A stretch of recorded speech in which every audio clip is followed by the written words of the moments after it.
విద్యుత్ ఛార్జీలు తగ్గించాలని డిమాండ్ చేస్తూ ఏలూరు జిల్లా ఉంగుటూరు నియోజకవర్గం నారాయణపురంలో వైఎస్ఆర్సీపీ శ్రేణులు కదం తొక్కారు. మాజీ ఎమ్మెల్యే పుప్పాల వాసుబాబు ఆధ్వర్యంలో పార్టీ శ్రేణులు భారీ నిరసన ర్యాలీ నిర్వహించారు. అనంతరం పెంచిన కరెంటు ఛార్జీలు తగ్గించాలని కోరుతూ అధికారులకు వినతి పత్రం అందజేశారు.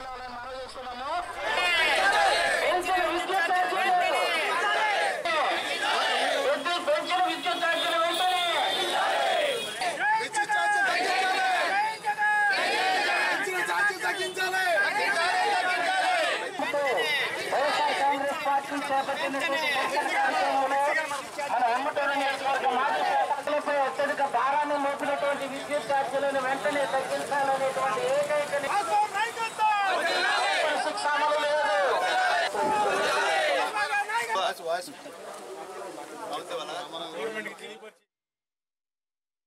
అన్ని రంగాల్లో కూడా ప్రజల మీద సంపద సృష్టించానంటే ఆయన ఉద్దేశం ప్రజల మీద భారం మోపి సంపద సృష్టించడం తప్ప, ఒకటే మార్గం ఎజెండాతో తప్ప ఆయన ఎక్కడా కూడా సంపద సృష్టించే మాట లేదు. అంటే ఈయన ఎక్కడా కూడా ఎప్పుడు కూడా పేద ప్రజలని ఎప్పుడు కూడా అనగదొక్కాలని చూడడం, ప్రజల మీద భారం మోపి ఆ డబ్బులతోటి ప్రభుత్వం నడపాలని చూడడం ఈయనకి వెన్నతో పెట్టిన విద్య. నెగ్గడం కోసం ఎన్ని అబద్ధాలు ఆడాడు.